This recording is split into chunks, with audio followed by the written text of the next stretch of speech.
Tengan ustedes muy buenas noches, doctores. Hoy ya tenemos programado el tema, la 11ª sesión del diplomado especializado, y el tema es sobre los procesos constitucionales como parte de la teoría procesal.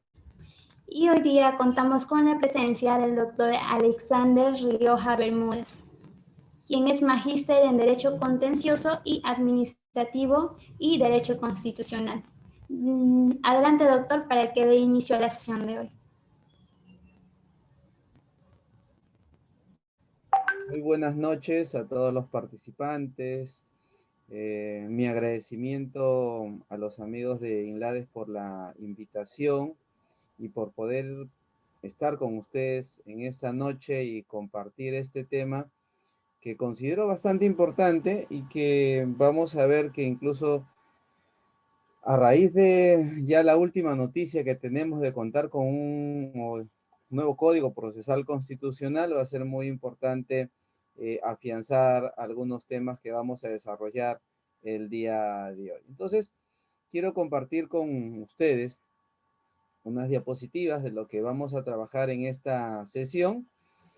Y de repente, si en el transcurso de la exposición surge alguna pregunta, surge alguna duda, por favor, me lo hacen saber, pueden escribirme y podemos absolver cualquier duda que tengan ustedes. Y fíjense, hay que tener en cuenta algo muy importante con relación a este tema, ¿no? Como les decía, se nos ha encargado el tema de los procesos constitucionales como parte de la teoría y vamos a hacer referencia también a las causales de improcedencia, ¿no? Entonces, hay que hablar un poco y dar pie a señalar o hacer ver estos aspectos generales con relación al derecho procesal, ¿no? Fíjense ustedes, nuestra sociedad, ¿no?, entendida como un grupo de personas, un grupo de individuos, eh, realizan diversas actividades, diversas acciones, ¿no? Sin embargo, toda actividad o toda acción del hombre tiene que estar necesariamente regulada, ¿no? Como siempre se dice, el derecho de una persona acaba donde empieza el derecho de otra, ¿no? Siempre hemos escuchado esa frase. Y casualmente eso es cierto, pero para que ello suceda, los actos que realizan los individuos, las personas que integran una sociedad, tienen que encontrar un amparo propiamente normativo. Ese amparo normativo implica de manera clara y precisa que existan o que tienen derechos estas personas o que también tienen determinadas obligaciones que cumplir en esos casos en concreto. Pero como forman parte de una sociedad, vamos a ver que va a existir siempre determinadas necesidades. Necesidades que quiere cubrir el ser humano, ¿no?, en el transcurso de su vida, desde el momento de su nacimiento, incluso hasta su muerte y más allá a veces.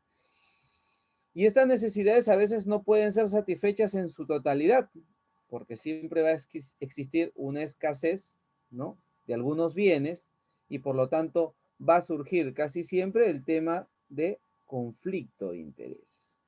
Y ese conflicto de intereses lo que da pie propiamente a la existencia, ¿no?, de los procesos judiciales. Nosotros como abogados o futuros abogados vamos a vivir de esto, del conflicto, ¿no? Porque lo vamos a iniciar, porque lo vamos a continuar o porque nos vamos a defender frente a una circunstancia que se pueda dar contra un cliente, conflicto. Y recuerden ustedes que el Código Procesal Civil, cuando habla de la finalidad del proceso, ¿qué es lo que dice, no? La finalidad del proceso es resolver un conflicto de intereses o una incertidumbre, ambas con relevancia jurídica. Entonces, desde acá podemos advertir un elemento muy importante, un elemento trascendental para la existencia propiamente del derecho y del derecho procesal, ¿no? Porque vamos a ver cómo se va configurando esta institución a lo largo de su desarrollo, a lo largo de su evolución. Entonces, si bien existe el conflicto, hay muchas maneras mediante las cuales este conflicto tenga o debe ser solucionado, ¿no? En algunos casos se da la posibilidad de que esto, y en un inicio fue así, ¿no?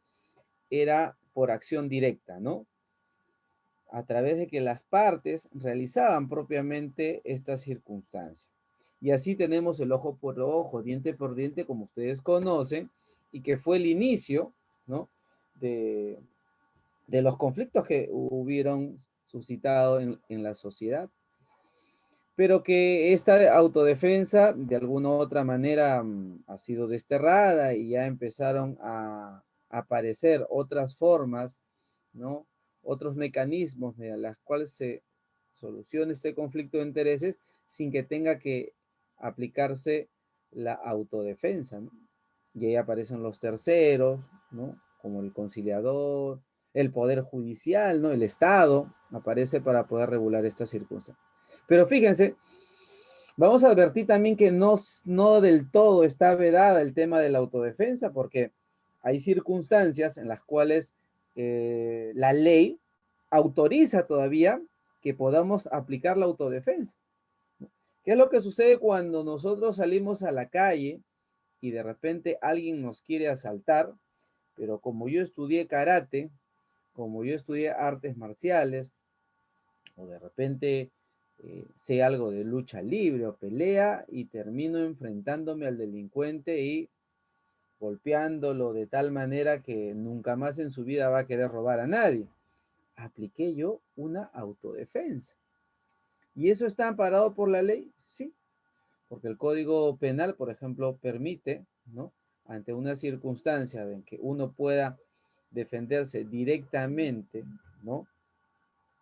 Es posible y está, vuelvo a reiterar, amparada la posibilidad de esta autodefensa. En derecho civil también existen algunos mecanismos mediante los cuales yo puedo proteger directamente la posesión que estoy ejerciendo sobre un bien, ¿no? Y puedo aplicar incluso la fuerza, ¿no? Contra esta persona o personas que quieren de alguna u otra manera atacarme, de una u otra manera impedir que yo continúe con el ejercicio de la posesión. Entonces, vemos mecanismos de autodefensa que todavía existen, ¿no? que están regulados, que están permitidos y que puede llegar a materializarse cuando se dé esta situación. Pero por otro lado, tenemos también situaciones en las cuales ya pasamos de la autodefensa a la autocomposición, es decir, a la posibilidad de que haya un acuerdo entre las partes y evitar, ¿no?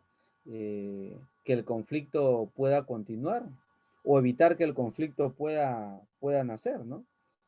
Y en esa forma de autocomposición, ¿no? Encontramos la posibilidad que se dé al interior del proceso, por ejemplo, de un desistimiento. Es decir, que el demandante, habiendo iniciado un proceso judicial, decide en el transcurso del mismo ya no continuar. Y me desisto, ya no continúo del proceso o de la pretensión. O puede darse la posibilidad de que también la parte demandada no quiera continuar con la litis, no quiera continuar con el proceso y por lo tanto, una vez tomado conocimiento de la demanda, decide allanarse. Es decir, manifestar expresamente ante el órgano jurisdiccional que está de acuerdo con la pretensión que se le ha planteado.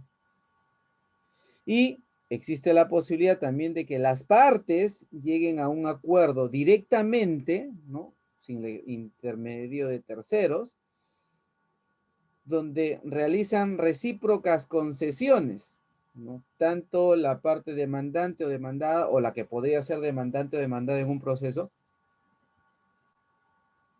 Y ahí encontramos propiamente la figura, ¿no?, de la transacción. Figuras propiamente que determinan, como les decía, la autocomposición, desistimiento, allanamiento y transacción. Sin embargo, también en la evolución de esta forma de solución de conflicto de intereses aparece la heterocomposición. Y en la heterocomposición ya no son las partes o la parte que directamente quiere solucionar el conflicto, sino esto se realiza a través de un tercero ajeno a esta relación. Y ahí tenemos a figuras como la mediación, la conciliación, el arbitraje y el proceso judicial. Por lo menos en el tema de la conciliación, arbitraje y proceso judicial lo encontramos regulado en nuestro Código Procesal Civil como medios alternativos o formas especiales de conclusión del proceso, ¿no? Al igual que el allanamiento, el desistimiento y la transacción. Entonces, estas, salvo la mediación, que no está regulada, son formas, ¿no?, de solución prácticamente del conflicto. Y el proceso judicial, como le decíamos, lo entendemos ya como la existencia de la litis, ¿no? Y que un tercero llamado juez será el encargado de resolver este conflicto de intereses o esta incertidumbre jurídica. Entonces, bajo ese aspecto, ¿qué vendría a ser el derecho procesal? ¿Qué entendemos propiamente por derecho procesal? Sino que es o viene a ser un conjunto de normas. Un conjunto de normas que establecen las diversas instituciones del proceso, que regulan básicamente cuál es el contenido, cuáles son los efectos y cuál es la actividad jurisdiccional. Si ustedes tienen a la mano, o cerca de ustedes, o de repente levantan la mirada, estamos en su biblioteca o en su cuarto, y van a encontrar que tienen un código procesal civil, un código procesal constitucional, un código procesal penal, y van a ver, o ya han visto, si han llevado los cursos de procesal, las diversas instituciones que se desarrollan en jurisdicción, competencia, ¿no? Capacidad, partes en el proceso, etc. etc. Y desarrolla cada uno de ellos también cómo debe ser llevado a cabo la actividad jurisdiccional, desde la presentación de la demanda, cómo se formula la contestación, cuáles son los requisitos que se tienen que plantear, cuáles son las resoluciones que existen en el proceso, cómo el juez debe actuar en el proceso, cuáles son las audiencias o las actuaciones que se dan al interior del proceso, cómo concluye el proceso judicial el juez, si no están de acuerdo las partes con lo que resuelve el juez en el proceso, qué es lo que pueden hacer, cuáles son los mecanismos que hay, cómo se ejecuta la sentencia. Entonces, toda esa actividad jurisdiccional está establecida claramente en una norma de carácter procesal. Como les decía, un código procesal civil, un código procesal penal, código procesal constitucional, y como les decía, ya tenemos un nuevo código procesal constitucional. La ley procesal laboral, por ejemplo. Entonces, todos estos establecen institutos o instituciones jurídicas y sobre todo cuál va a ser esa actividad que se debe desarrollar al interior del proceso. ¿Cómo se debe entender el derecho procesal? ¿No? ¿Cuál es la razón de ser del derecho procesal? ¿No? Y fíjense que el derecho procesal se hace referencia a que es un derecho de carácter público, ¿no? Público porque en el proceso, ¿no? Participa un representante del Estado, y estamos hablando del órgano jurisdiccional, del Poder Judicial, ¿no? A través de los magistrados, que son los que realizan la función propiamente jurisdiccional. Pero que también, como norma de derecho público, implica que quienes actúen al interior de este proceso, ¿no?, tengan que realizar o llevar a cabo sus actuaciones cumpliendo las reglas o los parámetros establecidos por la norma procesal correspondiente o por la ley, ¿no?, en general. Entonces, vamos a ver que estos aspectos resultan muy importantes y que permiten configurar a este derecho procesal como uno de carácter público, y que las normas que están establecidas no quedan al arbitrio de las partes, y que las partes deben cumplir con los presupuestos, requisitos, plazos, elementos que allí se establecen.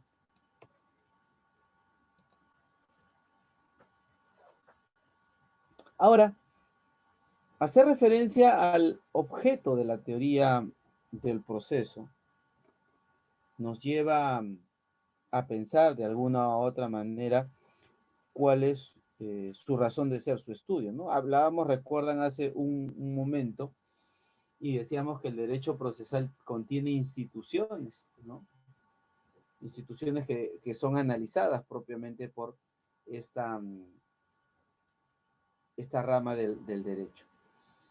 Pero cuando hablamos propiamente de cuál es su objeto de estudio, ¿no?, conforme lo establece la doctrina, propiamente son las tres categorías más importantes que se deben desarrollar, que se deben analizar, que se deben estudiar en lo que conocemos como la teoría del proceso.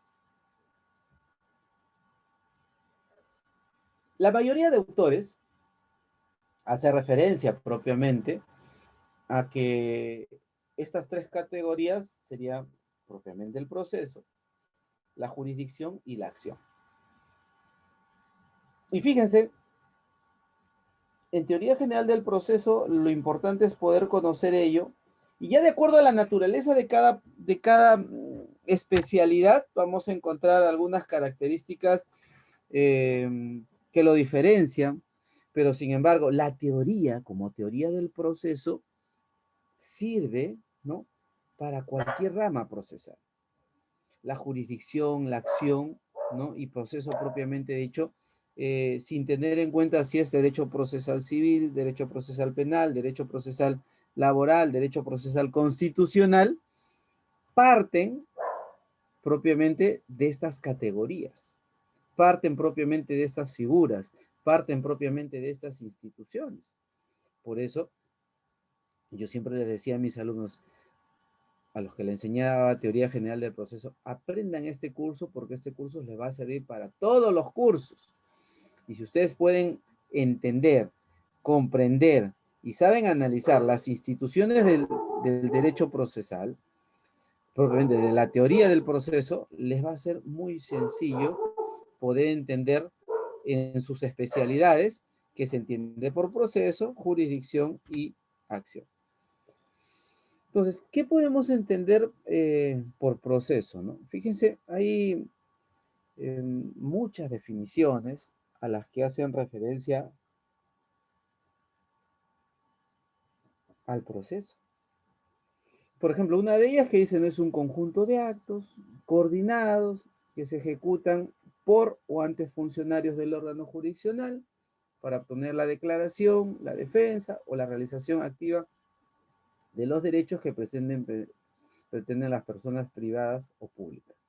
Entonces, fíjense, en este concepto encontramos, dice, actos coordinados, y estaríamos haciendo referencia a todas las actuaciones que realizan las partes en el proceso, ¿no? Todo lo que pueden realizar cada uno, el demandante, el demandado, el juez, que se ejecutan por ante funcionarios del órgano jurisdiccional, y se estaría haciendo referencia a un juez, a una sala o a la Corte Suprema, ¿no?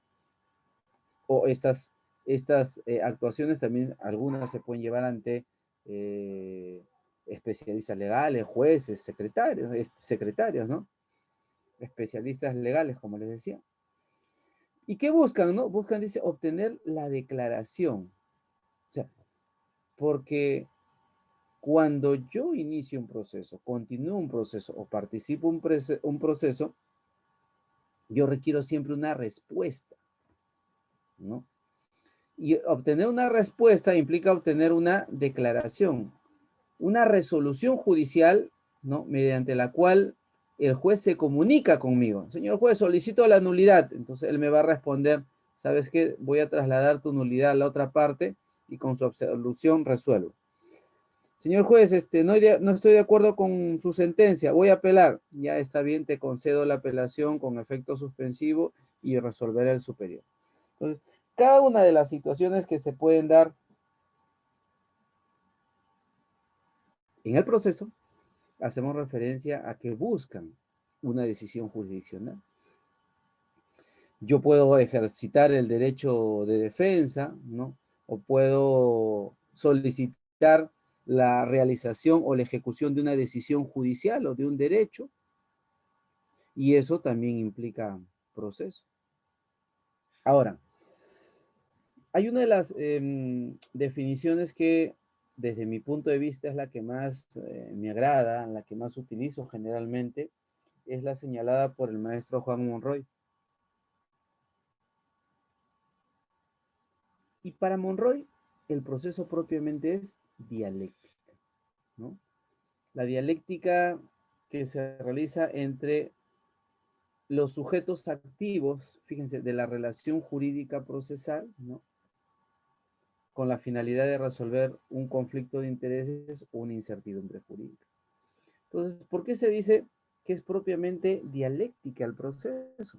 Y quiero que esto lo tengan claro, ¿no? En el proceso, en la teoría del conocimiento, ¿no?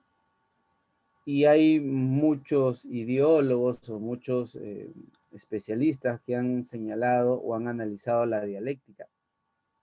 Kant, Hegel, Marx. Y la dialéctica tiene que ver con la evolución o el desarrollo del conocimiento a través de la existencia de lo que se conoce como una tesis, ¿no? Y muchos de ustedes saben, mi tesis de derecho que todavía no la hago, o que la voy a hacer, o que ya la haré, o que ya la hice, ¿no? Se refiere propiamente a una postura, una proposición, una tesis, ¿no? Que uno puede plantear. Pero siempre frente a una tesis va a haber una antítesis, ¿no? Así como, por ejemplo, ahorita estamos polarizados y hay quienes están de acuerdo con una señora, otros que no lo están, o viceversa, hay quienes están de acuerdo con un señor y otros que no lo están. Entonces, hablamos de, fíjense, ahí se ve quién es la tesis y quién es la antítesis, ¿no? Porque cada uno tiene su postura. Y que de la tesis y la antítesis va a surgir algo que se llama síntesis. Es decir, alguien tomando lo mejor de la tesis y tomando lo mejor de la antítesis, decide establecer una nueva idea, una nueva postura, una nueva proposición. Y esta antítesis, vuelvo a reiterar que es la reunión de la tesis y la antítesis, se convierte nuevamente en una tesis, en una nueva idea. Entonces, si vemos esquemáticamente, decimos hay una tesis, una antítesis y una síntesis. Y ustedes me dicen, doctor, ¿y eso cómo lo plasmamos en el proceso judicial? Monroy dice que el proceso es dialéctica de los actos jurídicos procesales llevados a cabo por los sujetos activos de la relación procesal. Muy bonito, doctor, pero en principio que no lo entiendo.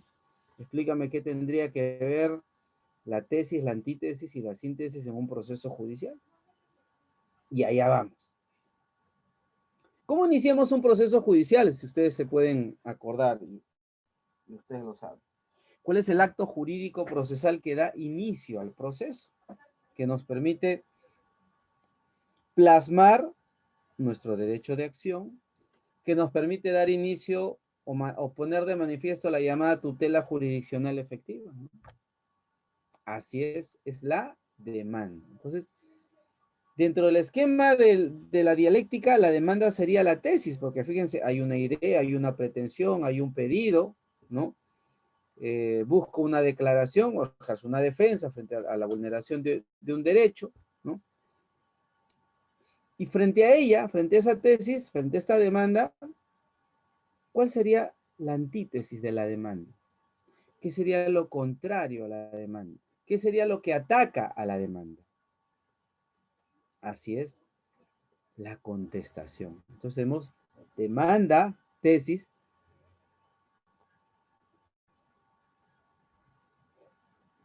Disculpen, demanda, tesis, contestación, antítesis. Doctor, pero nos falta completar todavía. Tenemos parte de lo que es la dialéctica y nos falta la síntesis. ¿Cuál vendría a ser la síntesis en un proceso judicial? Si la demanda es la tesis, la contestación es la antítesis, ¿cuál creen ustedes que sería la antítesis? ¿La sentencia? Así es, la sentencia. Muy bien. Muy bien por su respuesta. Entonces, ya vamos plasmando parte de lo que es la dialéctica del proceso, pero la dialéctica, fíjense, no acaba. La dialéctica continúa y las ideas evolucionan, las ideas crecen, y lo que se pensó en una oportunidad que la Tierra era plana o que la Tierra era cuadrada y no redonda, o que la Tierra era, que el Sol era el que giraba alrededor de la Tierra, y muchas ideas, ¿no? Que nosotros conocemos, casualmente han hecho evolucionar cuando se ponía en contrasentido esa idea. Entonces, tesis, antítesis. Doctor, usted dijo que ahora la síntesis se convierte en una nueva tesis. Claro. Entonces, si la sentencia, como acaban de indicarme, que es la síntesis de esa dualidad, y que ahora se convierte en tesis, siendo la sentencia una tesis, ¿cuál sería la antítesis de la sentencia? ¿Qué sería lo contrario a una sentencia? ¿Qué sería lo que atacaría una sentencia? ¿Qué sería lo que puede contradecir una sentencia? La apelación. Así es. El recurso de apelación propiamente, ¿no? Entonces, el recurso de apelación vendría a ser la antítesis de la sentencia. Excelente. Entonces tenemos tesis, sentencia, antítesis, la apelación. ¿Cuál sería la síntesis en ese sentido? ¿Cuál vendría a ser el resultado propiamente de la unión de estas ideas, ¿no? La sentencia de segunda instancia. Así es, o llamada también sentencia de vista, ¿no? Sí, acá podemos encontrar propiamente estas circunstancias. Entonces, tenemos tesis, antítesis y síntesis. Y como hemos dicho, la síntesis nuevamente se convierte en tesis. Y la resolución de vista, la resolución de la sala, que es una tesis, ¿cuál sería su antítesis? El recurso de casación. Así es, el recurso de casación. Fíjense, tesis, encontramos el auto de vista o la sentencia de vista. Antítesis, el recurso de casación. ¿Y cuál sería la síntesis en ese caso? La resolución de la Corte Suprema, la casación. La casación, ¿no? Ya la sentencia casatoria. Entonces, fíjense, hasta acá, ¿vemos dialéctica o no vemos dialéctica en el proceso? De una tesis, antítesis, síntesis, y va evolucionando. Y es más, ¿ustedes creen que ahí acabaría la dialéctica del proceso? ¿O habría todavía la posibilidad de continuar atacando esa resolución de la Corte Suprema? ¿Habría alguna posibilidad de Una acción de continuar, como les amparo, tal digo, vez. esta secuencia? ¿Sí? Podría ser una demanda de amparo. Así es. O sea, en algunos casos podríamos interponer hasta una demanda de amparo, donde seguiríamos, fíjense, se iniciaría con toda la secuencia de demanda, contestación, ¿no? Y como es podemos llegar incluso hasta el Tribunal Constitucional bajo esa dialéctica. Y si queremos continuar con la dialéctica, nos podemos ir a la Corte Interamericana, ¿no? Que ya sería lo último, porque más allá ya no tenemos instancias espaciales, ¿no? Pero fíjense, la dialéctica se da en el desarrollo de todo el proceso, ¿no? Por eso Monroy dice, ¿no? Es el conjunto, la dialéctica es el conjunto de actos jurídicos procesales, ¿no? Actos jurídicos procesales, claro, la demanda, la contestación, la sentencia, la apelación, la sentencia de vista, el recurso de casación, la casación, son actos que se dan al interior del proceso, actos jurídicos procesales, llevados a cabo por los sujetos activos de la relación jurídica procesal, que son el demandante, el demandado y el juez. Entonces, esa es la definición que particularmente es la que más me agrada, es la definición que me permite desarrollar mejor el tema del proceso, y cuando muchas veces yo la coloco como diapositiva y les digo, a ver chicos, lean, les doy 5 minutos, 10 minutos para que lo lean, y de verdad todos empiezan a rascar la cabeza y dicen, no sé qué quiere decir, no sé lo que es dialéctica, no sé lo que son actos jurídicos procesales, sujetos de la relación, no. Pues. Y cuando ya empiezo a desarrollar estos aspectos, ahora sí entiendo lo que es proceso. Y fíjense que no solamente se da esto en el aspecto general, ¿no? Al interior de las actuaciones del proceso, hay procedimientos, ¿no? Los procedimientos conforman este proceso. También se da esta situación de dialéctica, ¿no? Por ejemplo, el demandante presenta su demandita y en su demanda presenta medios probatorios. El demandado, como digo, contesta, pero también el demandado puede atacar los medios probatorios de la parte demandante y presenta las llamadas cuestiones probatorias y el juez resolverá y se apelará a esa decisión. Entonces, al interior del proceso judicial, la dialéctica se sigue dando de manifiesto. Presenta un recurso de nulidad, ¿no? Se corre traslado a la otra parte para que absuelva, el juez resuelve, no estoy de acuerdo, apelo, y vamos viendo toda esta secuencia del proceso bajo el esquema de la dialéctica procesal. Entonces, fíjense qué interesante es esto, ¿no? El tema del proceso, ¿no? Como les decía, hay autores como Couture, Peirano, Alsina, Juan Monroy, al que le he hecho referencia, y Giovanni Priore, autores propiamente nacionales, ¿no? De alguna u otra manera hacen la referencia también al proceso, pero como les indicaba, la que particularmente yo tomo más en cuenta y desarrollo es la señalada por Juan Monroy, ¿no? Que no implica que la de Couture, Peirano, Alsina o Giovanni Priori, la doctora Eugenia Ariano, la doctora Marianela Ledesma, Carrión Lugo, otros autores que han definido también al proceso, no significa que no sean las adecuadas, ¿no? Son también muy interesantes, muy importantes, pero que si las traigo todas acá nos quedaríamos muchas horas solamente con una definición. Y fíjense, la Corte Suprema también ha querido, ¿no?, tomar partido por plantear su propia definición, ¿no?, de lo que se puede entender por proceso. Y fíjense lo que en esta sentencia casatoria señala la Corte Suprema. Dice, para nosotros, el proceso constituye un conjunto de actos jurídico-procesales relacionados entre sí, desarrollándose de manera orgánica, progresiva y por mandato de la ley, realizado por los sujetos procesales intervinientes con la finalidad de obtener una decisión jurisdiccional frente a los intereses contrapuestos planteados ante el órgano judicial correspondiente, el mismo que se ha de encargar de dar cumplimiento a su decisión. Entonces, acá tiene un aspecto adicional, ¿no? Si bien hace mi conjunto de actos jurídicos procesales, ya sabemos, o sea, todo lo que se lleve a cabo en el proceso de demanda, contestación, apelación, sentencia, nulidades, audiencias, encaja dentro de esta definición de actos jurídicos relacionados entre sí, claro, porque tienen un vínculo, ¿no? Aisladamente no se llevan a cabo. Yo no contesto antes de demandar, ¿no? Yo no presento una apelación antes de que se me notifique la resolución, ¿no?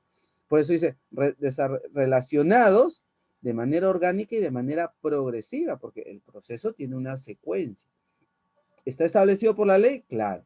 Y dice, realizado por los sujetos procesales intervinientes, demandante, demandado, juez, terceros en el proceso, con la finalidad de obtener una decisión jurisdiccional. Claro, yo cada vez que planteo, desde el planteamiento de mi demanda, mi contestación, una apelación, una nulidad, estoy pidiendo que el juez me responda, que el juez me diga algo. Y evidentemente siempre haber esta circunstancia de intereses contrapuestos. Claro, uno tiene una tesis y la otra parte tiene una antítesis. Son ideas propiamente consecuencias del mismo. Entonces, bajo este supuesto también hace referencia, como decía, a algo más importante, que el mismo, ya estamos hablando del órgano jurisdiccional, se encarga de dar cumplimiento a su decisión, ¿no? Entonces, este es un aspecto que es muy importante analizar, ¿no? El cumplimiento de su decisión. Y cuando hablamos del cumplimiento de su decisión, hacemos referencia a algo que es muy importante, que va saliendo ahorita en nuestras cabecitas, ¿no? Doctor, ¿eso no es tutela jurisdiccional efectiva? Claro. Tutela jurisdiccional efectiva no solamente implica la posibilidad de tener acceso al órgano jurisdiccional, o sea, plantear una pretensión. Dos, que el juez resuelva sobre mi pretensión, o sea, tengo que encontrar una respuesta a lo que estoy planteando, a lo que estoy solicitando. Y tres, que la decisión que él plantee, ¿no? O que las personas planteen, tienen que ser ejecutadas. La sentencia tiene que ser cumplida, porque si no, no tendría sentido, de alguna u otra manera, que se pueda hacer efectivo o que se pueda materializar esta circunstancia tan importante propiamente para nosotros en el proceso. Y eso implica, vuelvo a reiterar, tutela jurisdiccional efectiva. Tres aspectos que siempre se tienen que tomar en cuenta. Ya desde el punto de vista de los procesos constitucionales, porque el curso es procesal constitucional, pero estamos dando una orientación de la teoría general del proceso, ¿no? ¿Qué es lo que se ha señalado con relación a la naturaleza de los procesos constitucionales? Y eso, fíjense, es el Tribunal Constitucional en una sentencia que ha podido establecer 4 aspectos muy importantes con relación y diferenciándolo un poco de los procesos ordinarios, o sea, de los procesos comunes, ¿no? Y quiero ser textual en esto, ¿no? Para no obviar alguna circunstancia o decir algo de repente de más. En primer lugar, por sus fines, dice pues, a diferencia de los procesos constitucionales, los ordinarios no tienen por objeto hacer valer el principio de supremacía constitucional, ni siempre persiguen la protección de los derechos fundamentales. O sea, eventualmente lo pueden hacer, pero un proceso constitucional necesaria y obligatoriamente buscan esto, buscan, ¿no?, hacer efectivo el principio de supremacía constitucional y buscan la protección de los derechos fundamentales. Eso realizan propiamente los procesos constitucionales, a diferencia de un proceso ordinario, como dice ahí, que no tiene necesariamente, puede advertirse, puede ponerse en manifiesto, pero no lo tiene necesariamente. 2, por el rol del juez, porque el control de la actuación de las partes por parte del juez es mayor en los procesos constitucionales. Fíjense, eso no se da tanto en un proceso ordinario, el control de la actuación de las partes llevado a cabo por el juez. El juez tiene que garantizar derechos propiamente, como hemos visto, derechos fundamentales.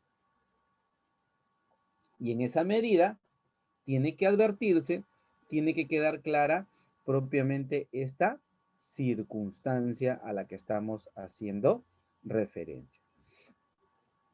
El tercer punto que hace manifiesto esta sentencia del Tribunal Constitucional dice por los principios orientadores. Como ustedes saben, los principios son normas de maximización de derechos, ¿no? Normas que permiten establecer derechos de carácter general, no son tan específicos, no son tan dirigidos a una situación en concreto, sino marcan una generalidad y que se pueden aplicar bajo diversas circunstancias, ¿no? Dice, por los principios orientadores, pues si bien es cierto que los principios son compartidos por ambos procesos, ¿no?, en los constitucionales su exigencia es fundamental e ineludible para el cumplimiento de los fines. ¿Eso qué implica? Doctor, ¿dónde están los principios que establece el Código Procesal Civil? Ustedes ven su título preliminar y ahí está una relación de principios. Ven su Código Procesal Constitucional y van a encontrar una relación de principios. Entonces, ambos tienen, hay algunos que son compartidos, hay algunos que son iguales, hay algunos que son parecidos, sí, comparten propiamente ellos. Pero sin embargo, en un proceso constitucional se debe exigir en mayor medida, ¿no? Eso es lo que dice el Tribunal Constitucional. Debe exigirse en mayor medida. Tiene que ponerse de manifiesto en mayor medida frente a un proceso propiamente bajo el esquema de un proceso ordinario, como indicamos. Y finalmente, de acuerdo a su naturaleza, pues a diferencia de los procesos ordinarios, los constitucionales son procesos de tutela de urgencia.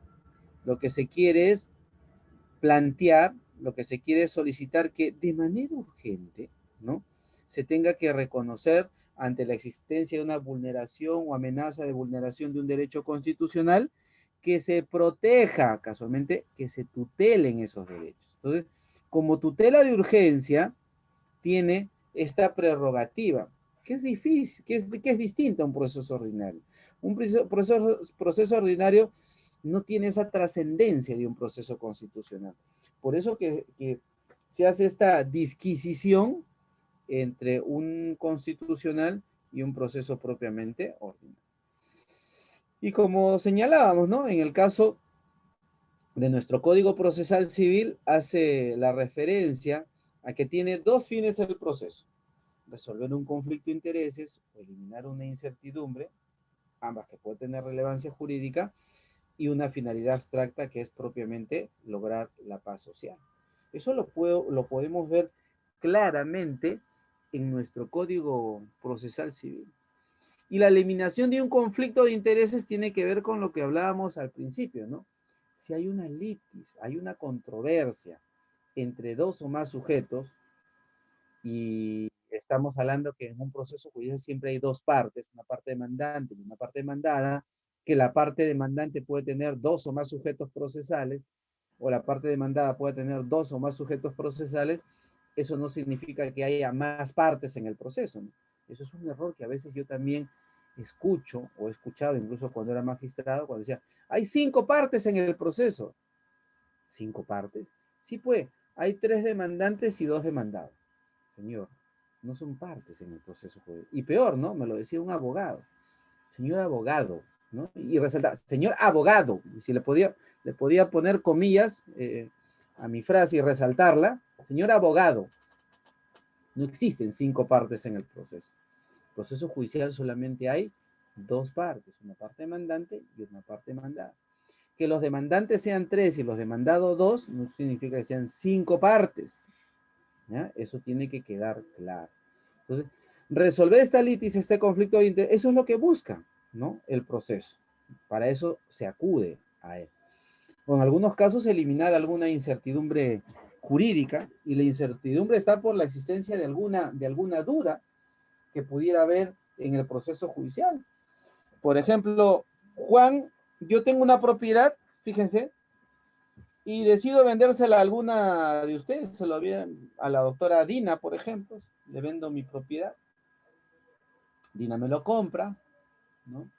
Y ella es feliz con su propiedad, pasan 2, 3 años, yo estoy necesitado de dinero por el COVID, voy a ver los registros públicos y todavía aparece la propiedad a mi nombre. Ah, qué chévere. Entonces, decido venderla a alguien, ¿no? Y por ahí Henry dice, doctor, le compro su propiedad, veo que los registros públicos están ahí. Se la vendo a Henry. Y Henry, cuando quiere ocupar la propiedad, se da cuenta que otra persona está viviendo ahí, ¿no? Y me dice, doctor, tengo el problema de que he ido a la propiedad y está viviendo otra persona. Y yo me doy a la fuga, ¿no? Me desaparezco, me hago humo. ¿Y qué va a hacer Henry?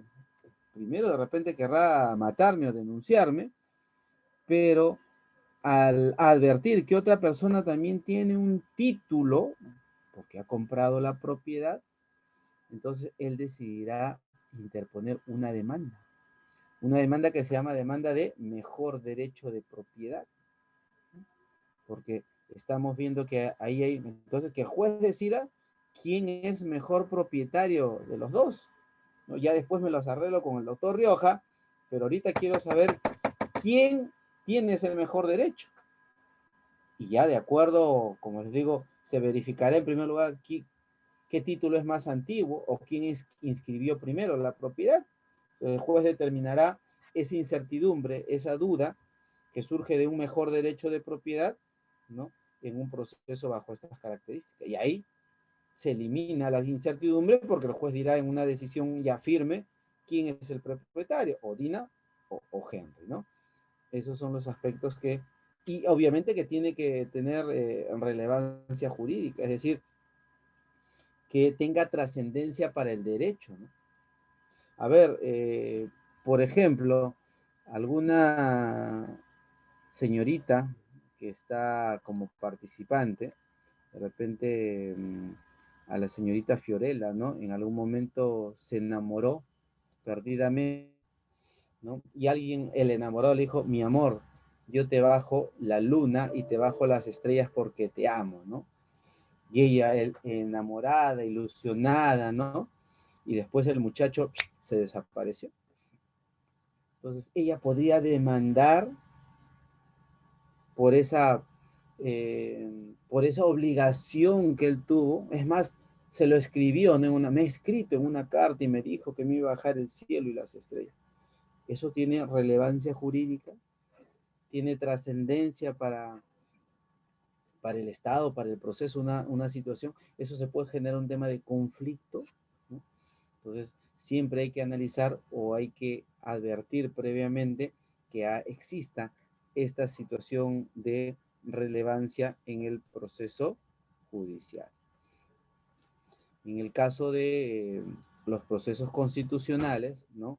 La finalidad está propiamente dada por la protección de los derechos fundamentales, garantizar el principio de supremacía constitucional, ¿no?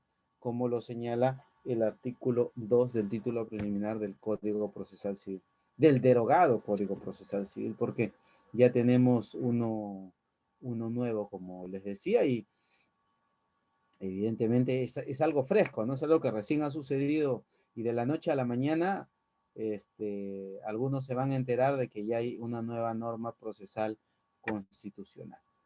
Entonces, esta es la finalidad. Fíjense, a diferencia de un proceso ordinario, en un proceso constitucional se busca la protección de un derecho fundamental y garantizar la efectividad del principio de supremacía constitucional. Y algo de eso lo vimos hace un ratito, ¿no? Cuando diferenciamos entre un proceso ordinario y un proceso propiamente constitucional.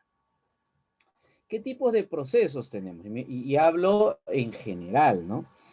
Tenemos en un primer lugar procesos propiamente declarativos o procesos de cognición, ¿no? O de conocimiento, ¿no? Y ahí tenemos los procesos propiamente de conocimiento, los procesos abreviados y los procesos sumarísimos. Y en esos artículos donde se han establecido y que no los podemos desarrollar por cuestión de tiempo, por cuestión de la naturaleza de esta exposición, se establece qué pretensiones se tramitan en esta vía, el conocimiento abreviado y propiamente del sumarísimo. Tenemos los llamados procesos de ejecución, ¿no? Proceso único de ejecución, ejecución de resoluciones judiciales, ejecución de garantías, que son otra manifestación de procesos judiciales. Tenemos los procesos cautelares, donde ahí yo sí, bueno, el código dice proceso cautelar y esto es lo que estoy colocando ahí, pero propiamente no lo puedo entender como un proceso, particularmente, porque si decimos que la finalidad del proceso, y estamos hablando de todos los procesos, es resolver una incertidumbre, ¿no? O un conflicto de intereses, el procedimiento cautelar no tiene esa finalidad, porque ustedes saben que la finalidad es asegurar, ¿no?, el cumplimiento del fallo definitivo. Entonces, no me resuelve un conflicto de interés. Una medida cautelar no me resuelve eso. Me adelanta los efectos de la sentencia o me ejecuta los efectos de una decisión judicial, de una sentencia, pero no cumple con esa finalidad que hemos hecho referencia hace un momento. Por lo tanto, el nombre de proceso particularmente considero que no es el adecuado, pero sí es un procedimiento cautelar, ¿no? Un procedimiento cautelar que requiere de una verosimilitud en el derecho, requiere establecer un peligro en la demora y requiere que la parte solicitante plantee una contracautela, es decir, una garantía.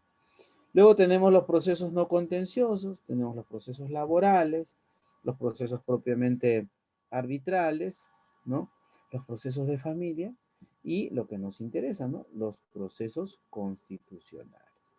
Y en los procesos constitucionales tenemos a un habeas corpus, a un amparo, al habeas data, a la acción de cumplimiento, a la de inconstitucionalidad y la acción popular. Y todas estas lo que buscan es garantizar ¿qué cosa? Derechos constitucionales, ¿no?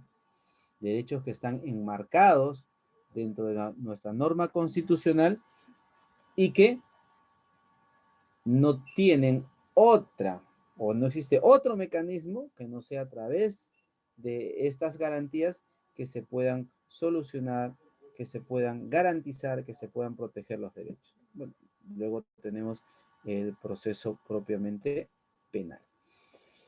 Entonces, para poder llevar a cabo un proceso, y hablamos de la teoría general del proceso, y hablamos del proceso, requerimos propiamente de un ordenamiento, ¿no? De una base normativa. Si las conductas de los individuos dentro de una sociedad, y habíamos hablado de este tema de la sociedad, están determinadas por normas sociales, ¿no? Normas que regulan las conductas de los individuos. Sin embargo, solo determinadas normas sociales tienen el carácter obligatorias, ¿no? Como son las normas jurídicas, y dentro de ellas encontramos a la norma procesal. O sea, las normas de obligatorio cumplimiento, ¿no? Tienen propiamente esta situación de amparo, se podría hacer, ¿no?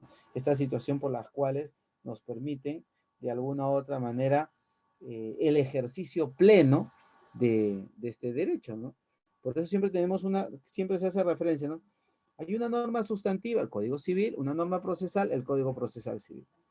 Entonces, la norma procesal lo que permite es materializar los derechos que se puede contener en una norma de carácter sustantivo. Oye, yo soy propietario de un bien, ¿no? Alquilo mi propiedad, ¿no? Y firmamos un contrato de arrendamiento donde se establecen derechos y obligaciones. Y el código establece cuáles son los derechos y obligaciones de un arrendador y de un arrendatario. Entonces, cuando incumple uno de ellos sus obligaciones, definitivamente digo, ¿y ahora qué hago? Bueno, le exijo directamente, señor, ¿me va a pagar la renta? ¿Cuándo me va a pagar la renta? ¿Cómo me va a pagar la renta? No me paga, no cumple con el pago, y por lo tanto, yo ya recurriré a que se exija, ¿no? Lo que establece una norma procesal, lo que establece una norma sustantiva, y voy a recurrir al proceso judicial que establece unas normativas de cómo presentar la demanda, cómo se llevan a cabo las actuaciones procesales, cómo obtener una sentencia, cuál es la actividad del juez en el proceso, etc., etc., etc., ¿no? Entonces, a eso se hace referencia propiamente con hablar de una norma de carácter procesal.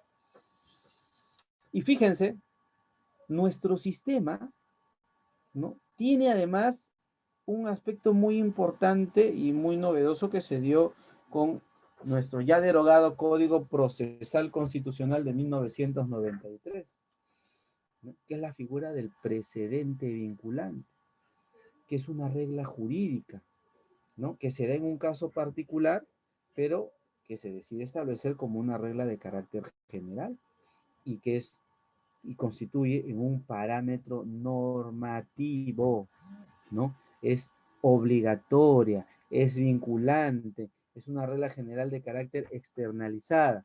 Entonces, ahí nos ponemos a pensar que nuestro derecho tiene tanto de civil law como de common law. ¿Cómo es eso, doctor? Claro. Nuestro proceso no solamente se basa en que el juez resuelva en función a las normas, normas sustantivas, normas procesales, sino también nuestro proceso, al igual que el proceso norteamericano, ¿no? Y que ustedes son muy asiduos a las películas norteamericanas, qué pena que ahora no tenemos cine, ¿no? Bueno, pero muy asiduos a las películas, incluso a las series norteamericanas, en las que ustedes pueden ver, ¿no? Que los abogados no hacen referencia que el artículo tal del Código Procesal Civil, del Código Civil, de la ley tal, no. Ellos te hacen referencia a casos judiciales. Y te dicen, en el proceso seguido de Johansson contra Kentucky se dijo tal cosa. En el proceso seguido por Marshall contra Connecticut se dijo tal cosa, ¿no? Y se basan ¿en qué? En decisiones judiciales, en precedentes.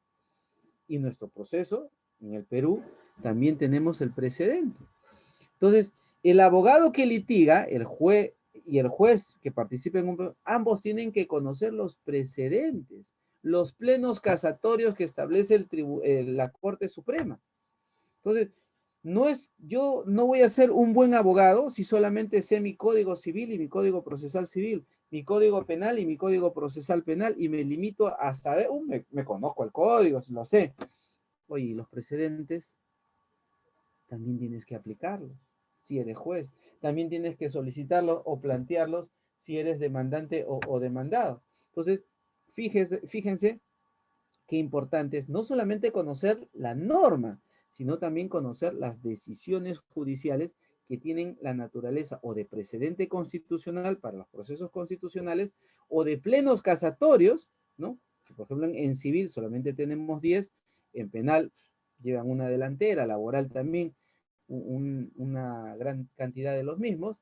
Entonces, es necesario que nosotros conozcamos no solamente la ley, sino también las decisiones judiciales que tienen el carácter de precedente constitucional vinculante, ¿no? Ahora, puede darse, y se da algunas situaciones en las que la norma no necesariamente me regula o me establece esta circunstancia de hecho y derecho, ¿no? Y como hay un principio, ¿no? Que el juez no puede dejar de administrar justicia por deficiencia o vacío de la ley. Y bajo esta circunstancia, obliga a que el juez, por lo menos el juez constitucional, debe utilizar métodos de interpretación, ¿no? Métodos de interpretación que no solamente están en un método literal, en uno teleológico, en uno sistemático, en uno histórico, sino que necesariamente puedan abarcar otros elementos, otros principios, ¿no? Que de alguna u otra manera vinculan esa labor, ¿no? Abierta que tiene el juez constitucional y darle sobre todo el tema de la unidad a la Constitución. Establecer una concordancia práctica, establecer una corrección funcional, una función integradora, una fuerza normativa de la Constitución. Entonces, la interpretación de la cual los órganos constitucionales o el órgano jurisdiccional o el juez constitucional, fíjense que abarca mucho más. No se limita al texto expreso de la ley, no se limita propiamente a esta circunstancia que hay, sino fíjense, por ejemplo, ¿qué es lo que sucede o qué es lo que se da propiamente en nuestra norma constitucional? La Constitución establece determinados derechos en su artículo 2, ustedes recordarán, ¿no? Y nuestro Código Procesal Constitucional también ha establecido cuáles son estos derechos constitucionales. Y les pregunto a ustedes, ¿existe el derecho al agua en la Constitución, al agua potable? ¿Existe el derecho a la verdad en la Constitución? No. Sin embargo, el Tribunal Constitucional plasma en 2 sentencias la existencia del derecho al agua potable, el derecho a la verdad. Y no significa que porque no esté en la Constitución no sea reconocida, y fue reconocida en función a esta calidad de intérprete de los derechos que tiene el juez constitucional o el Tribunal Constitucional. Y que fíjense, el derecho al agua potable ahora en el Código Procesal Constitucional ya ha sido introducido como derecho. No estaba en el derogado Código Procesal Constitucional y ahora se ha introducido el derecho al agua potable como un derecho importante. Entonces, la interpretación, quiero saltarme esto para ir ganando un poco de tiempo, para que no se nos acorte la posibilidad. Todavía tenemos tiempo para ello. Entonces, cuando se habla de unidad de la Constitución, entonces tiene que tratar de interpretarse, ¿no? De una manera homogénea. O sea, no puede analizarse de manera parcial. O sea, un artículo no puede ser aislado de. Por ejemplo, hay un artículo 2 específicamente que hacen referencia que lo decidido, por ejemplo, por lo que era el Consejo Nacional de la Magistratura y ahora la Junta Nacional de Justicia, lo que resuelve el Jurado Nacional de Elecciones, ¿no? Son resoluciones de última instancia, ¿no?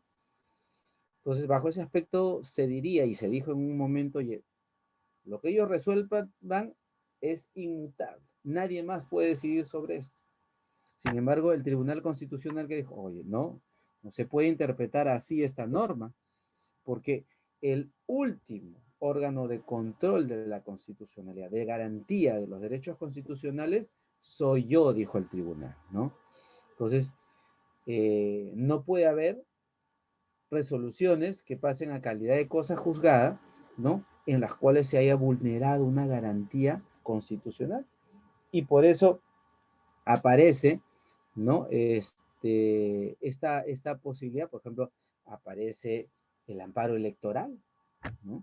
Aparece la posibilidad de que a través de un amparo se puedan cuestionar las decisiones sobre destitución de jueces, ¿no? O destitución de magistrados. Entonces, esto es muy importante tenerlo en cuenta porque de alguna u otra manera se hace pasible o visible el tema de este carácter, ¿no?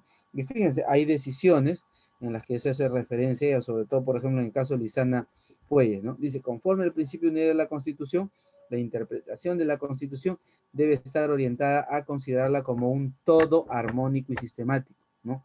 A partir del cual se organiza el sistema jurídico en su conjunto. O sea, no puedo leer yo solamente artículo por artículo y entenderlo artículo por artículo, sino que tengo que entenderlo en su integralidad, en su totalidad. Eso es propiamente una interpretación bajo el carácter que estamos haciendo referencia, ¿no? Por ejemplo, lo que le decía, ¿no? En este caso de Álvarez Guillén, en el cual fue destituido un magistrado, y se dijo, bueno, está destituido y lo que se ha resuelto en su última instancia, ya no hay la posibilidad de ningún recurso contra él, ¿no? ¿Y qué es lo que dice el tribunal? Si bien explícitamente el artículo 154, inciso 3, requiere la fundamentación para la sanción disciplinaria de jueces y fiscales, una interpretación literal del artículo 154, inciso 2, no implica que para la ratificación no puede exigirse también este derecho, regla, como garantía de los magistrados. Se plantea entonces una interpretación del precitado dispositivo conforme a la Constitución, utilizando los principios de unidad constitucional y eficacia práctica y orientadora, solo con el fin de reconocer la eficacia de la tutela procesal efectiva en la ratificación de jueces y fiscales. Fíjense cómo pone de manifiesto nuestro Tribunal Constitucional este aspecto que es tan importante. Entonces, dentro de lo relativo a la teoría, hay que entender el derecho de acción, ¿no? Esa posibilidad que tiene todo sujeto de derecho, ¿no? De carácter inherente de solicitar cuando considere pertinente y que lo faculta la llamada tutela jurisdiccional para un caso o una situación propiamente en concreto. Entonces, y ahí se puede dar la posibilidad de accionar, de utilizar el aparato jurisdiccional cuando propiamente lo considere, ¿no? Porque es un derecho de carácter subjetivo, de carácter abstracto, y que le permite a él hacer ejercicio cuando considere pertinente, ¿no? Por eso que en las características del derecho de acción decimos que es autónomo, porque no puedo estar obligado a realizarlo o llevarlo a cabo. Es de carácter abstracto porque no se puede verificar, o sea, no puedo materializar el derecho de acción en un principio, ¿no? Lo primero que se advierte es eso, ¿no? Es un derecho subjetivo porque le pertenece a una persona, es inherente a uno, y es derecho público porque está regulado o está establecido por una norma, ¿no? Que establece esta prerrogativa. Y siempre pongo como ejemplo algo que de repente muchos de ustedes conocen o han visto, ¿no? Yo de repente, a diferencia de la mayoría de ustedes que son chicos muy jóvenes, muy ávidos en querer aprender y querer conocer, y los felicito por ello, yo vi, y no sé si de repente por eso les pregunto a ustedes, ¿han visto una serie que se llama El Chavo del Ocho? ¿Mm? El Chavo del Ocho es la historia de un niño de 8 años supuestamente, pero el actor ya tenía más de 50 en ese momento. Una historia en la que este niño pobre vive en una vecindad en la cual tiene un propietario que es el señor Barriga y tiene varios inquilinos. Y dentro de estos inquilinos hay un inquilino moroso, un inquilino que no paga 14 meses de renta, ¿no? Siempre me voy a acordar eso porque todos los años siempre debía 14 meses de renta, ¿no? No sé por qué nunca se aumentaba el número.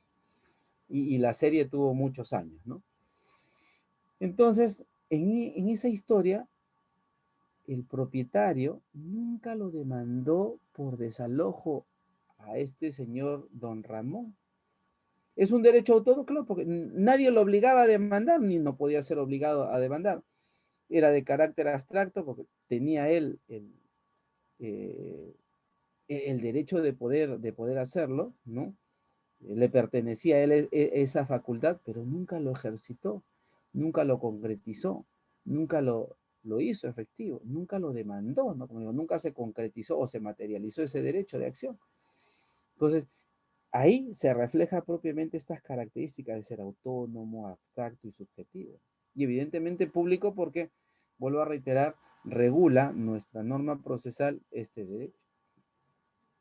Y que si este derecho de acción lo decido materializar, lo decido efectivizar y lo decido plasmar para que se haga efectivo, ¿no?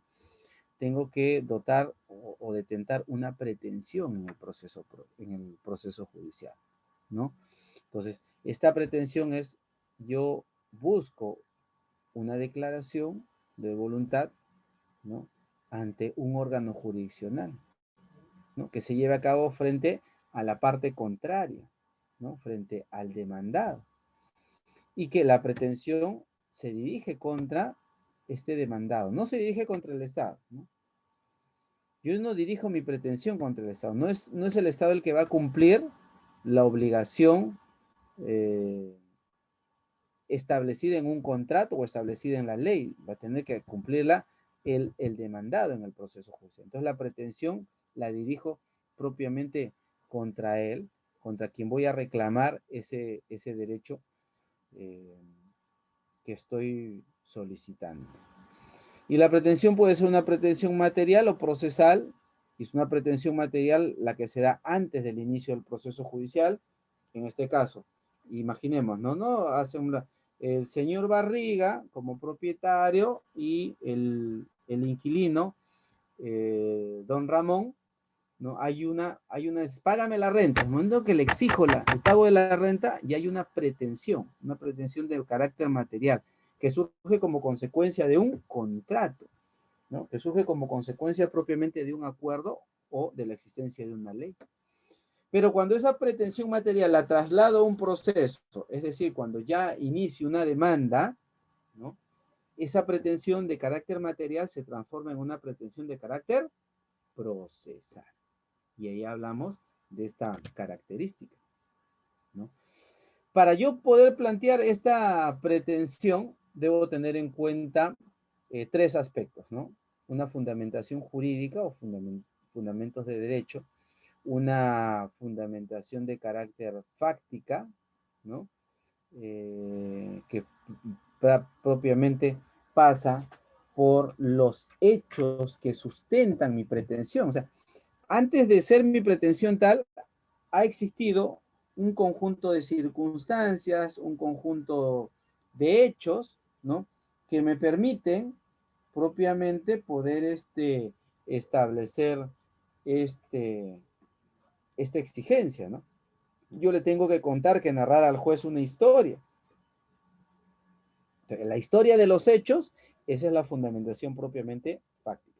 Y el pedido concreto, ¿no? Que viene a ser, como les decía, el petitorio, ¿no? El petitorio que debe ser de manera clara y expresa en los procesos que se plantean. Entonces, como les decía, tenía mi pretensión de carácter material, y para transformarla en una pretensión de carácter procesal, ¿no? Para transformarla en una de carácter procesal, necesito que mi derecho de acción se materialice.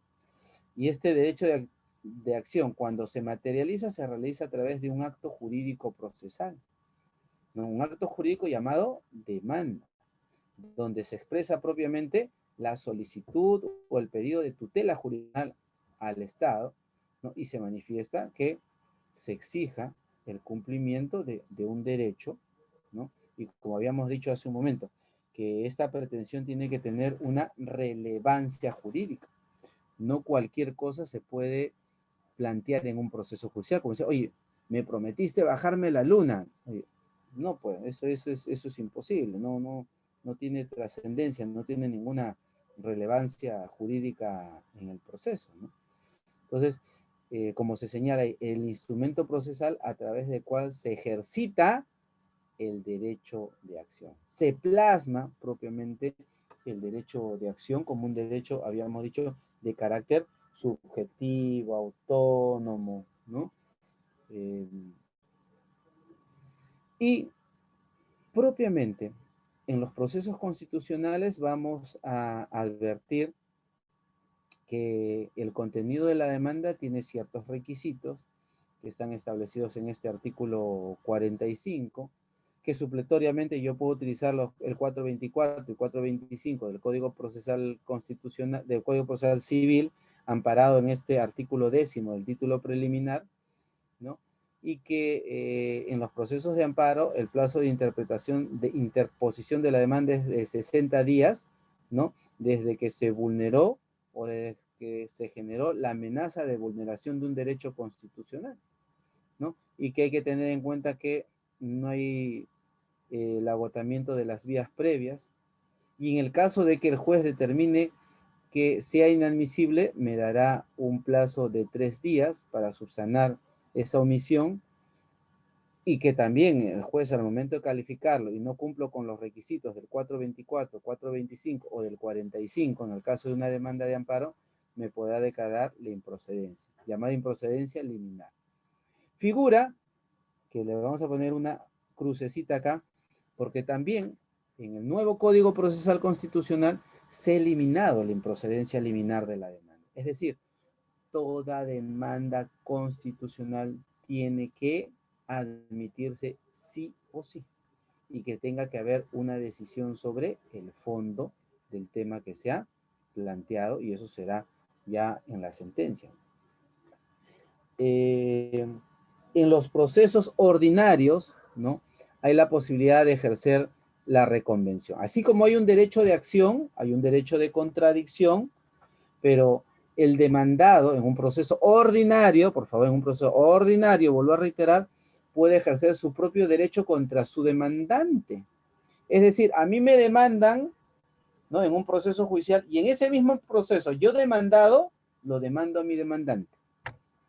Y a eso se llama, ¿no? A eso la norma procesal le llama reconvención.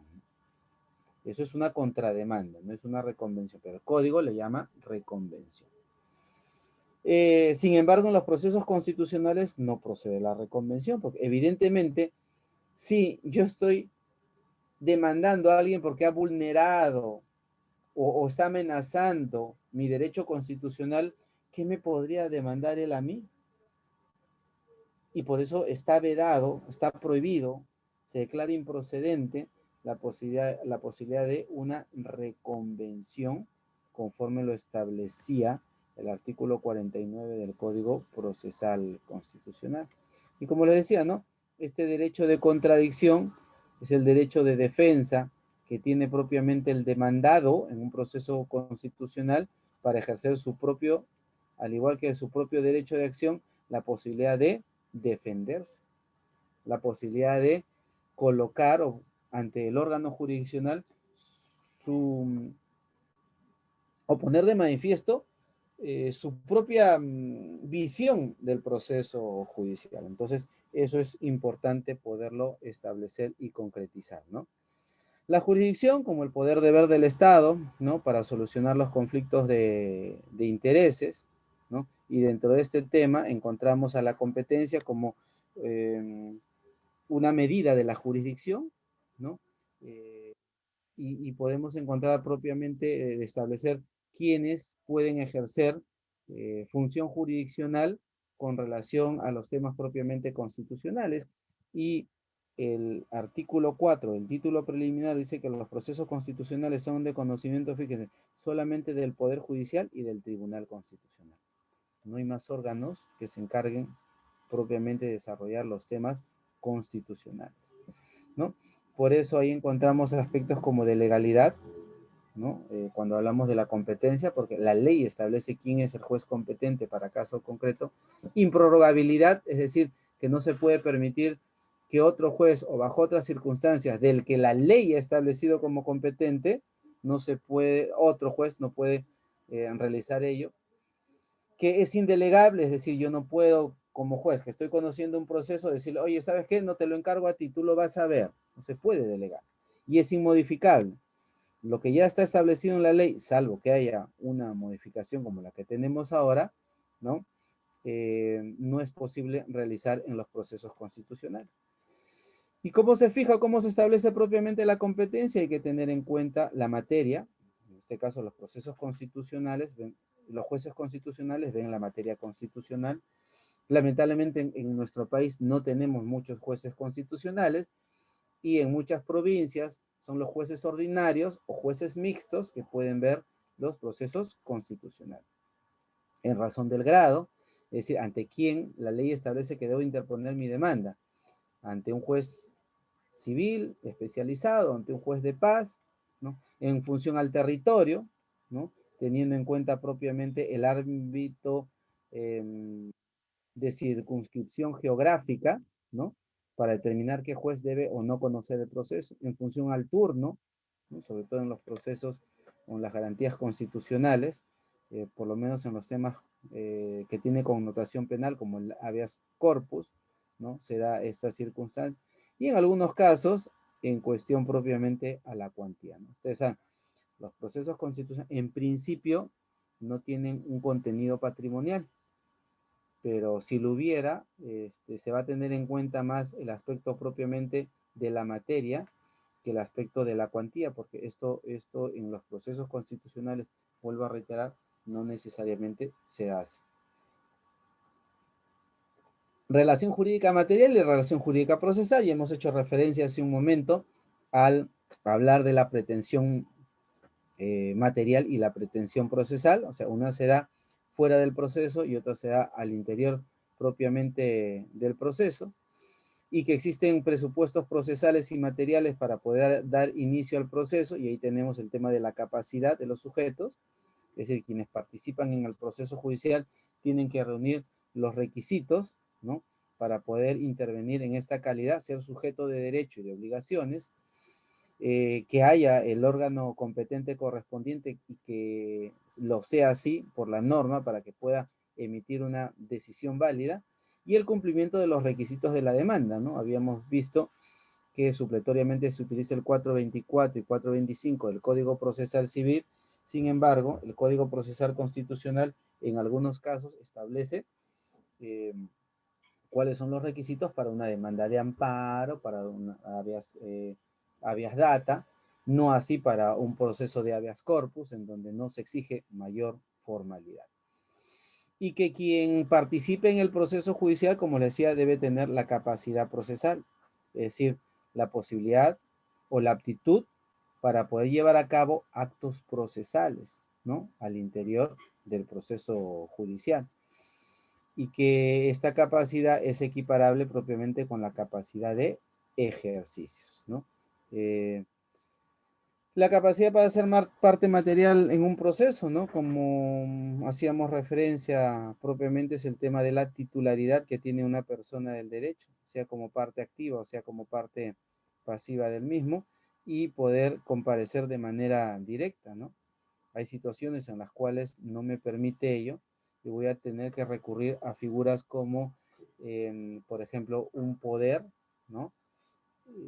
Los apoderados o los representantes que pueden participar en el proceso judicial en circunstancias de que directamente no puede ejercer sus propios derechos, ¿no? Y ahí, como les decía, el tema de los representantes, que puede ser un representante legal o puede ser un representante propiamente por acuerdo o de carácter convencional. ¿Quiénes participan en un proceso constitucional? En primer lugar, el magistrado, el juez. Tercero, que resuelve el conflicto de intereses, que administra propiamente justicia. Y como habíamos señalado, ¿no? En los procesos constitucionales son competentes para conocerlo el juez del Poder Judicial y los jueces del Tribunal Constitucional. Las obligaciones, ¿no?, que tienen los jueces están establecidas en el artículo 50 del Código Procesal Civil, que se utiliza, como digo, supletoriamente, ¿no?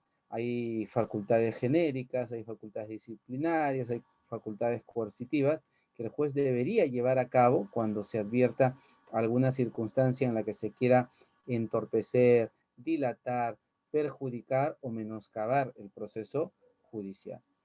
Existe también la posibilidad de establecer, que establece en los procesos civiles, la inhibición del juez, ¿no? Cuando el juez mismo decide apartarse, ¿no?, por algunas situaciones que se hayan dado o por pedido de las partes.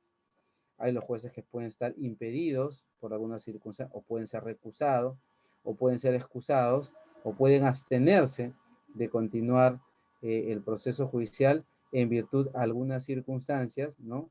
De algún vínculo familiar, interés o alguna otra circunstancia que permita dudar de la imparcialidad propiamente del juez, ¿no? Y ahí encontramos estas normas que regulan ello.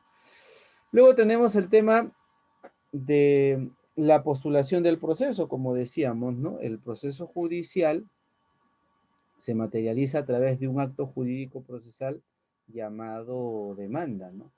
Entonces, el inicio de un proceso constitucional se da a raíz de este acto jurídico procesal.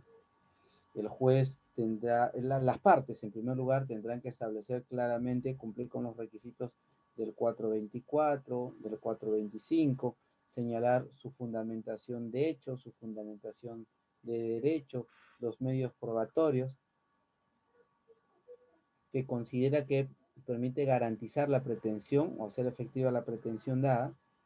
Entonces, bajo este aspecto, es muy importante saber plantear una demanda, saber elaborar una demanda de carácter constitucional, porque no estamos hablando de una que tiene la naturaleza de un proceso de desalojo, un proceso en común, ¿no?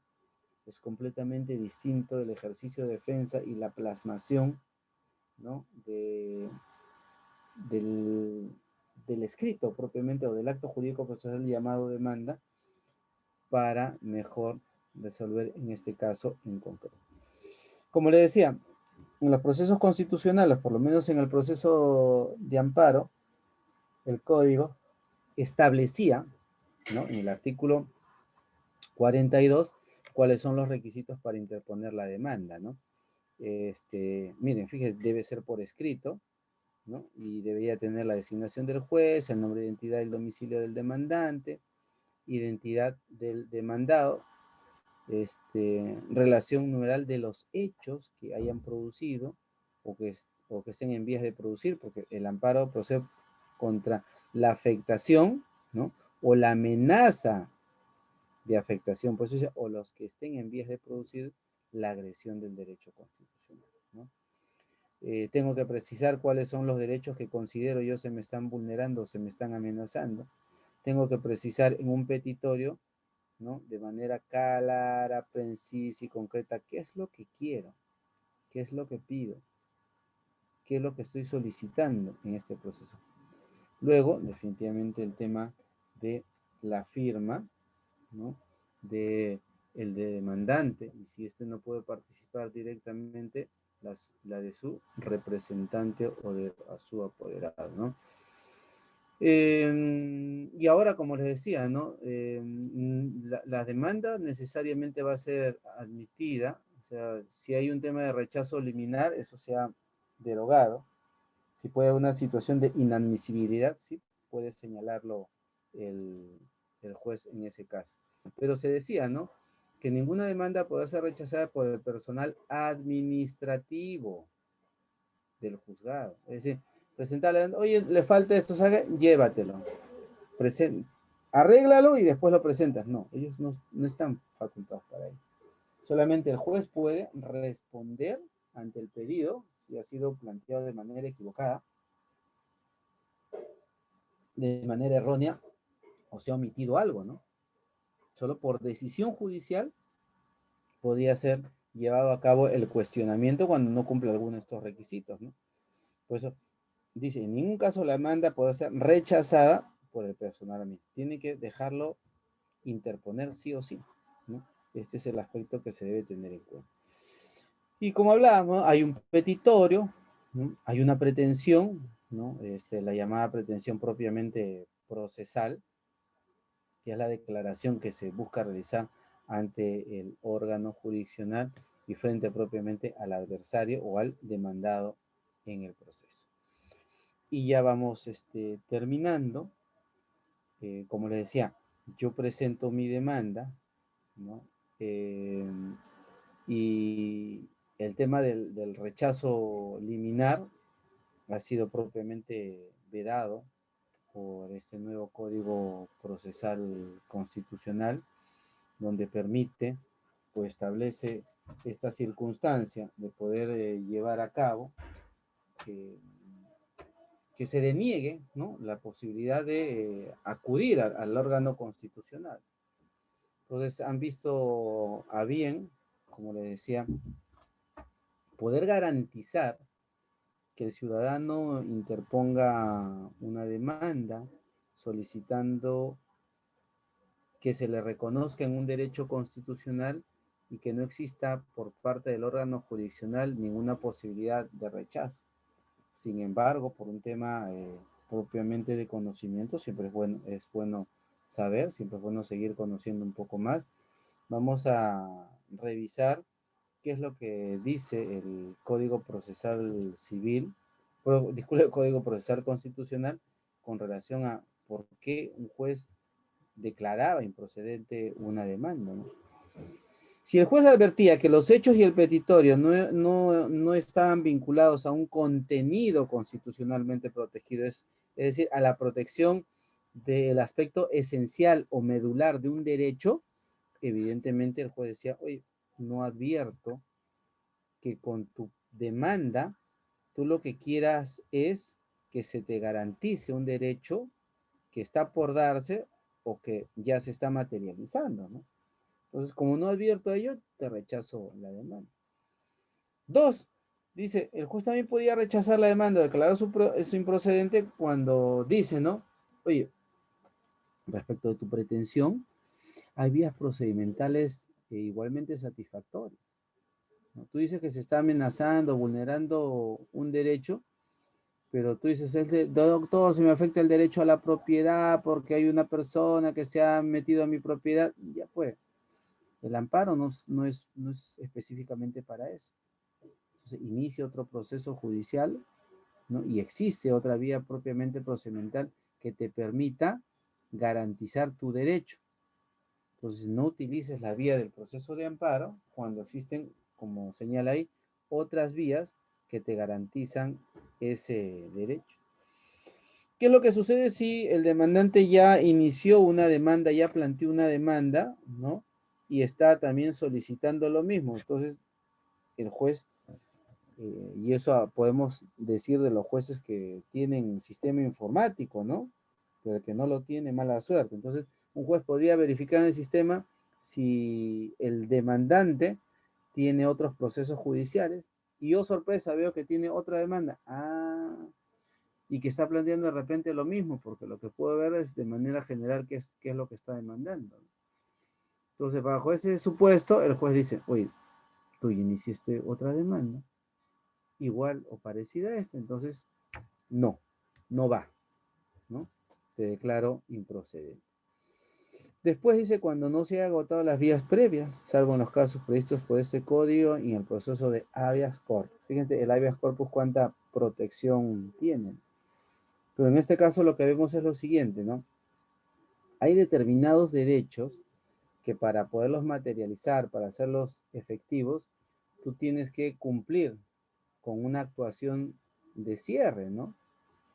Entonces, si no se ha dado esta actuación de cierre, si no se ha concluido un proceso judicial y tú me dices, no, yo le voy a iniciar este proceso porque este juez nos garantiza el derecho, ¿no? Oye, pero tienes que, hay una secuencia de, no, no, no, yo de frente voy a plantear mi derecho de amparo, porque hasta que pase por esas vías me va a generar una afectación. Entonces, la norma dice, no, si no has agotado tus vías previas, todavía no puedes recurrir, ¿no? Al amparo, en este caso, ¿no? Después, cuando se podría advertir que al momento de presentar la demanda, ¿no? Lo que se consideraba una amenaza de violación o violación de un derecho constitucional, ya se solucionó, o ha cesado, o no existe, o no se da ese efecto. Y puede darse también la situación en la que ya se convirtió en irreparable el derecho, y bajo esta prerrogativa, también el juez diría, oye, ya lo que te hicieron, no hay la posibilidad de volver atrás, no podemos restaurar tu derecho, ¿no? Se ha convertido en irreparable y por lo tanto improcedente tu pretensión.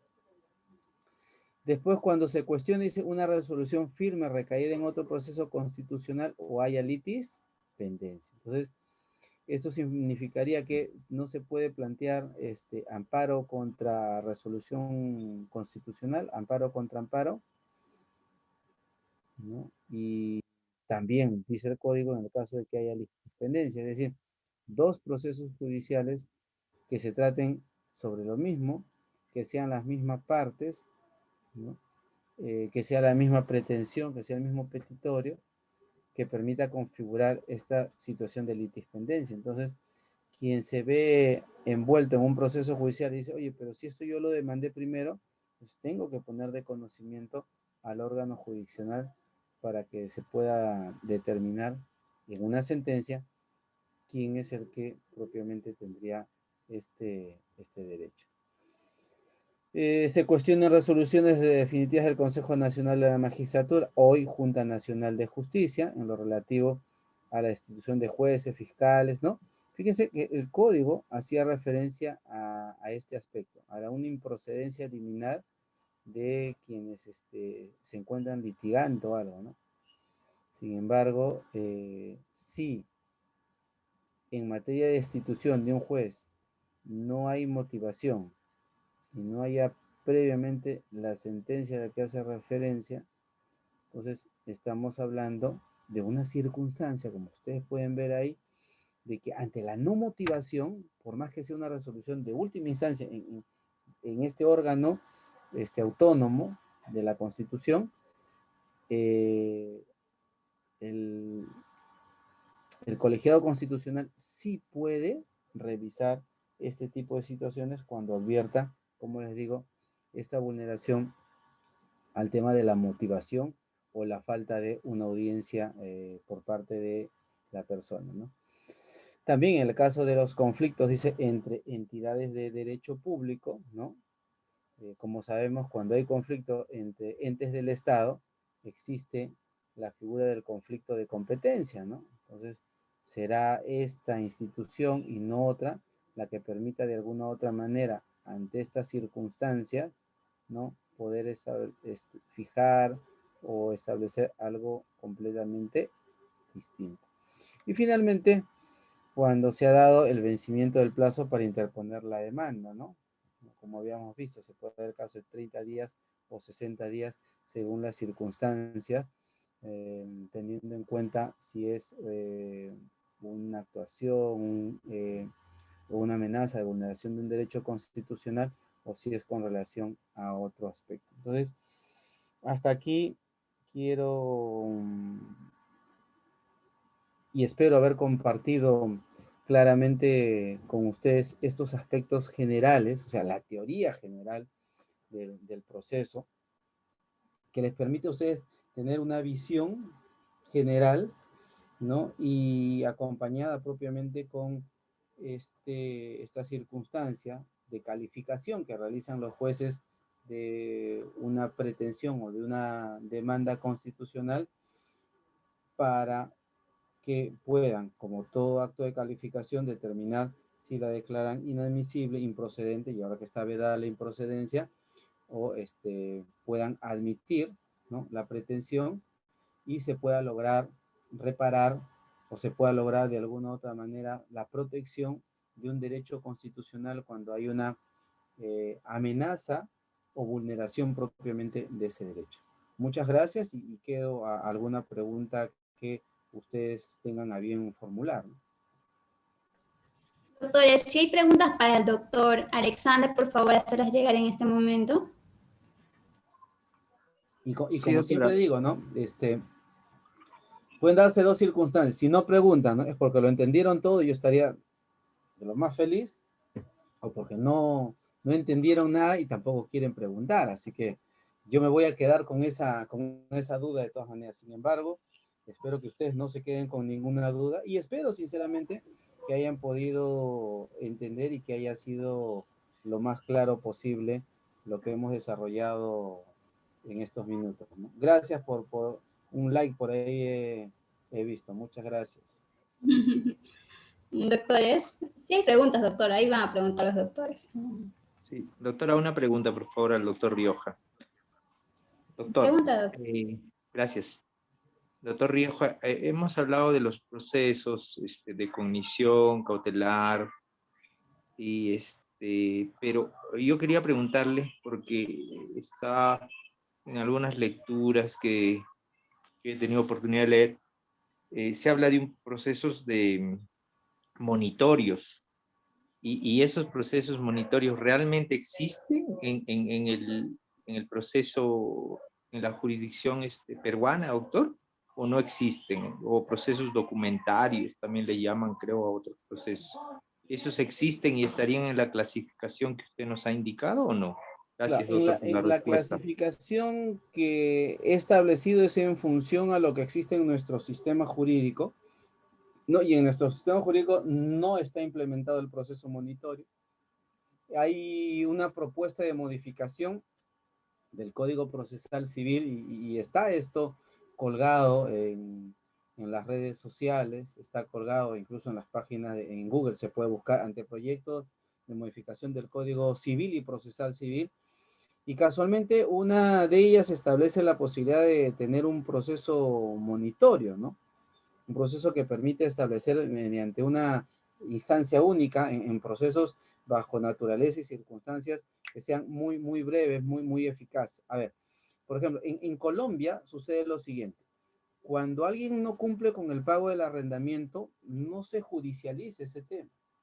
Yo voy ante la delegación policial y le digo al policía, mire, hay una persona que no cumple con el pago de la renta, ¿no? Así como el caso de don Ramón, como le decía, ¿no?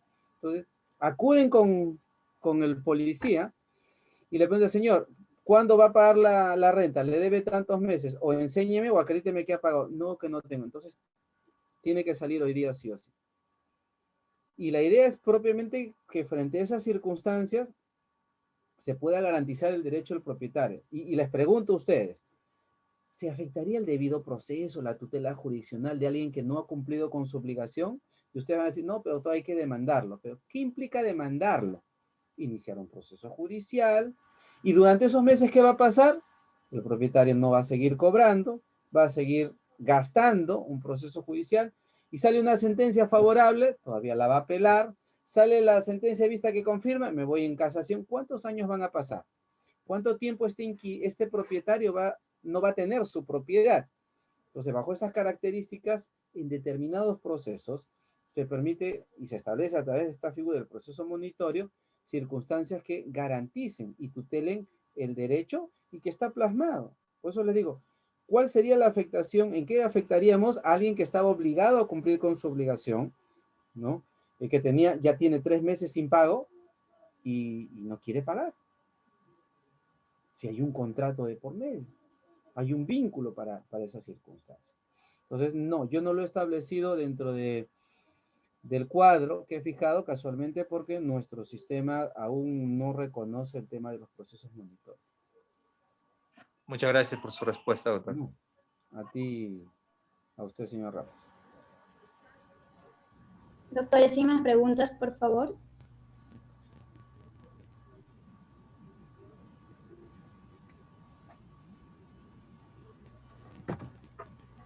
Doctor, creo que quedó claro la exposición de hoy día.